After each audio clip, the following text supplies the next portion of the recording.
From 2010 to 2020, the OKC Thunder have made the playoffs 10 times over those 11 years, with 4 of the first 7 years having at least made it to the conference finals. When both healthy, Kevin Durant and Westbrook willed their team to the playoffs, having made some historic runs in the process. Now with KD gone thereafter, Westbrook went beast mode and averaged a triple-double every year for the Thunder, and when Paul George joined along, it was smooth sailing. Oh wait, no, that's not what the script says. With first round eliminations being the common theme for seasons in OKC, things had to change and Sam Presti stepped up and went full rebuild. At that point, a lot of people were praising him because he managed to get a heck load of draft picks, but with them losing by an all-time high 73 points, we see that it can get much worse for the Thunder franchise as a whole and that they're not going to make any changes anytime soon. For a very long time, one thing that confused me is how Sam Presti was able to get such great results out of the draft. Obviously, we all know of the famous KD, Westbrook, Harden, and Ibaka quartet that they had at some point. It just boggles the mind as to how he was able to get, pick after pick after pick and just get them right, with 2 of them being picked during the same season. It really does leave you to only have words of praise to give to Sam Presti, but at this early juncture of the 2021-2022 regular season, you can already see cracks begin to form. Many Thunder fans took to social media to laugh and roast themselves at the fact that they were able to lose by such a wide margin.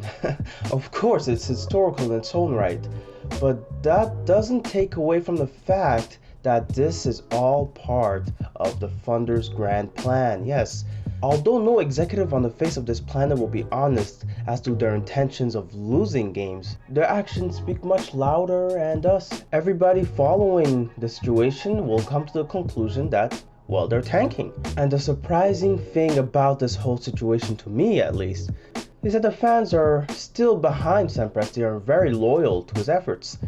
Obviously, it could be seen that they have no other choice but to rely on Sam Presti's extensive resume to try to bring this team back into relevancy. They are currently so irrelevant in the NBA sphere that even the NBA YouTube channel, they put out a video talking about Cade Cunningham's amazing performance against the Thunder, in which he lost against the Thunder, but they labeled it as a Pistons win. Like, how much more transparent can they be in terms of them not caring at all about the Thunder? In their defense though, I was watching the same game and I quite frankly got distracted towards the end, and it took some time for me to realize that the Pistons were losing. I honestly had no idea. And this really is all to say, why are you Thunder fans so trusting of Sam Presti and willing to trust the process? Yeah, I'm just gonna go ahead and say it. This is eerily familiar to me, and obviously you can say that Hinkie is pretty much an incompetent fool and that the whole thing was handled very badly. And then to try to intervene to save face, they put in Colangelo, and that just didn't work out either. And all this was done to surround talent around a certain Ben Simmons. I mean, obviously, the Thunder can tell themselves that they are in a much better position than them. They have a much better executive, first of all. And yeah, I would agree, but I still don't know if this is the right way to go at it. Tanking, obviously, no one likes to see it. No one likes to want to lose games. But it has to be done, especially if you're in a small market like Oklahoma City. And when you look at it that way, I can understand why many think this is the only thing the Thunder can do to actually become a relevant team again, to potentially land a guy like Banchero or Holmgren or perhaps even a Wembanyama or some otherworldly talent that we just don't know about yet because they're in middle school. Yeah, let's just say the Thunder scouts are being paid overtime at this point to try to recruit the next Giannis, KD, Porzingis, Jokic, Ultra Super Saiyan unicorn. And so now that we've just covered the bases as to why the Thunder quite honestly don't care about the results of these games and why they're doing this in the first place, let's now go into some very murky territory and speculate as to how much worse it can get. Now obviously, I doubt that they will lose by an even wider margin than they already have. 73 points is a lot, and I don't think many people understand how bad of a game your team has to have to lose by that much.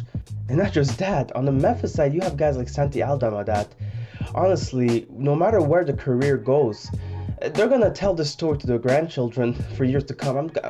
I know people are looking at me right now with a side eye because how much worse can it get? It can't get any worse. But we have to circle back to a couple of years ago when they traded away Westbrook and George, because a lot of things happened since then and we have to cover them, okay, in order to understand what this team is willing to do to potentially get the KD, Westbrook, Harden, Ibaka quartet again. Paul George was traded to the Clippers. They got a whole lot of picks. Shai Gilgeous-Alexander came in the team. It was just a fest of very good news for the Clippers, but for the Thunder, it was like a gamble for the future, okay? So you have Chris Paul being brought in from that Westbrook trade that landed him in Houston.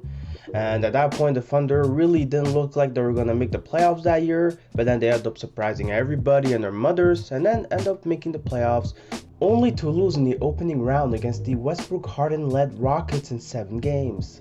And then they surprised everybody again when they traded Chris Paul to the Phoenix Suns to get players like Kelly Oubre. I mean, what was that about? I mean, the Thunder were clearly trying to rebuild from there, and things seem to have been working out for them during the 2020-2021 season.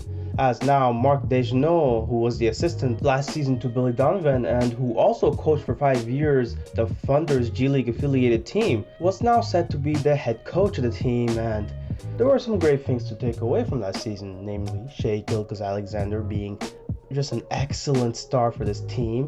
Obviously not making the All-Star game, but the potential's there. And then you have another fellow Canadian in Lou Dort, whose game just seems to be improving night after night. And then you have some surprising breakout players, namely Darius Beasley, and then you have Isaiah Roby, and then Moses Brown coming out of the G League. I mean, a lot of these guys were just playing very good basketball at some points. And obviously they were losing most of their games, but they still managed to win a lot of these games that they weren't supposed to win. You have Ty Jerome coming out of the G League as well. He looked pretty good at some points. And then they traded Hamidou Diallo to get Svi Mykhailiuk, who at that time I was thinking that was a great trade for them. They got a stud in Svi, and the idea of them tanking for them to get this much of a great result already, and I didn't even mention Pokusevski and the potential he has. And things were already looking very, very optimistic for the Thunder. That is until they realized they actually had to tank, so they sat out Al Horford for the last couple of games and then also sat out Shai because, well, why not? They end up losing 22 of the last 24 games they played. And this is a team with George Hill, you have Al Horford, you have Tony Bradley.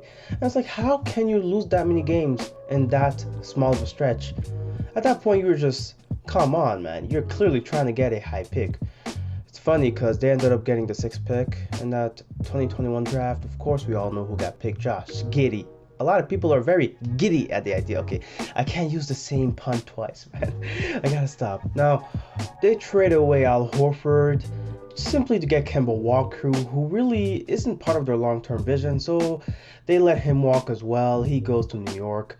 And George Hill, well, he leaves the team as well, so you end up with guys like Tony Bradley being a veteran. Oh wait, you let him walk, you end up getting Derek Favors in the offseason as well. It's like, things just aren't looking so good. You're just downgrading at that point. You let Svi get picked up by the Raptors. You don't even try to get Svi in your team. Okay, man, what are you doing? Sam, I know you're better than this. No, this is too much now, okay? Wait. The Kemba Walker Al Horford deal included Moses Brown?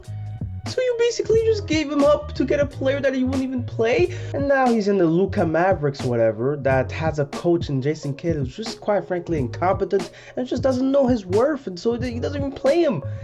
He plays guys like Cauley Stein over him. What the hell is going on here? Why are the Thunder just giving away these players?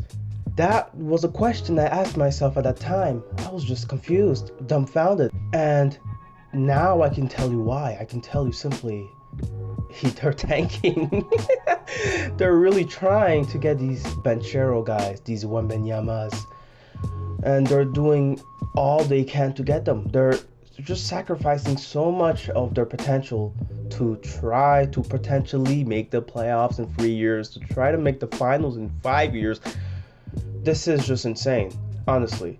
How can you put up with this as a loyal fan of this franchise? Honestly, I would just tap out at this point. But a lot of you on Reddit or other social media forums, you guys are still giddy about this. Again, I didn't mean to use the same pun, but look, you guys seem to be pretty happy about this. You guys seem to be pretty comfortable with the fact that your team is going to be irrelevant within the next 3 years. And all this for what? A potential to get something in 3 years, 5 years to where you can get to the finals? I mean, I don't know if you know this, but that KD, Westbrook, Harden, Ibaka quartet that you got in the draft, you were lucky to get those players. You were lucky that they ended up turning out this well. You were lucky that they even chose to play for your team for that long. With player empowerment being such a buzz these days, and with a new owner being vilified every 3 months, it's no wonder that this has resulted in the Thunder tanking to this extent. And although I am very critical of this tanking at the moment, I do see why they're doing it, and I do see why they don't care, no matter how worse it gets.